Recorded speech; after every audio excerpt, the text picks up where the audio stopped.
Hey there, and welcome to The Explainer, where we make tricky topics super simple.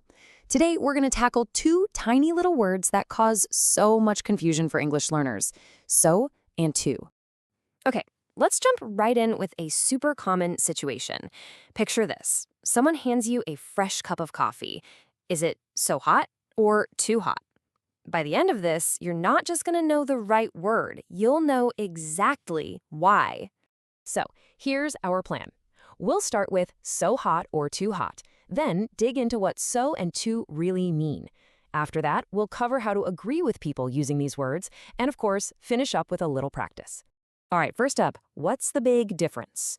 See, both so and to are like volume knobs for adjectives. They make them stronger. But, and this is the key, they turn the volume up in completely different ways. One is all about emphasis, and the other is about having too much of something. Okay, let's start with so. This one's pretty straightforward. You use so when you just want to add some punch, some emphasis, Make a statement a bit stronger. Just think of it as a cool, casual way to say very. And the rule here? It's really that simple.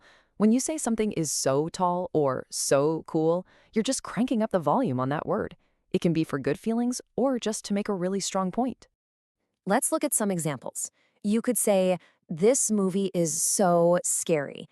Now, that means it's very scary, but that could be a good thing, right? If you love horror movies, that's a compliment.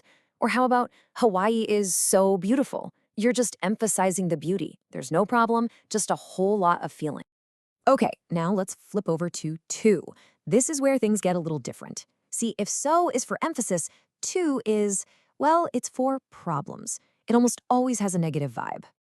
Here's the key thing to remember. When you use to, you're saying something is more than you want or more than what's needed. It's past the good point. It usually means there's a problem, some reason you can't do something. And this chart here makes the difference totally clear. Look at the first one. The camera was so expensive, but I bought it. This means, wow, it was pricey, but hey, I could still swing it. But if you say the camera was too expensive, that's a different story. It means the price was a deal breaker. You couldn't buy it. See the negative result? Same with the cake. So sweet is like yum, but too sweet, that's like, ugh, I can't even finish this.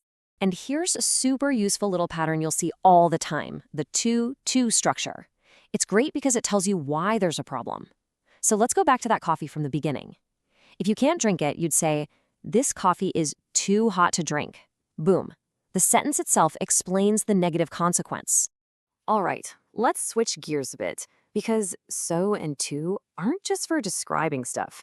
They're also these amazing little tools for agreeing with people in a conversation. And trust me, you're going to use this all the time. So here's the deal. If someone says something positive, like I am from London, you can agree by saying so am I or I am too. Easy.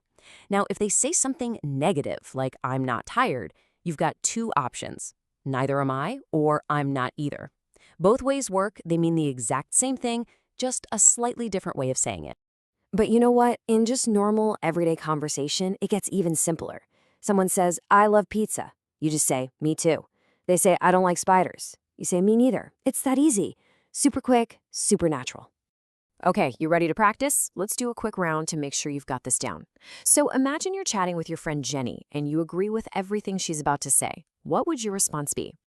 Okay, did you notice the pattern here?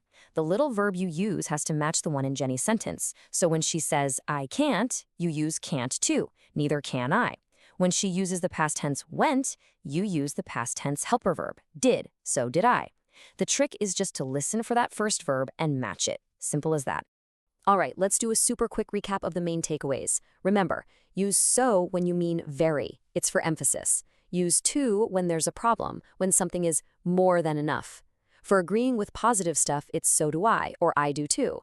And for negative stuff, it's neither do I, or I don't either. Got it? Good. And there you have it. Now you know the difference. So, back to that coffee question from the start. What's the right word? Well, if you like your coffee really hot and it's perfect, it's so hot. But if it's burning your tongue and you can't drink it, then it's too hot. See? Now it's your turn to try it out. Think about something that's so interesting to you and maybe a food that's sometimes too spicy. Go on, give it a shot today.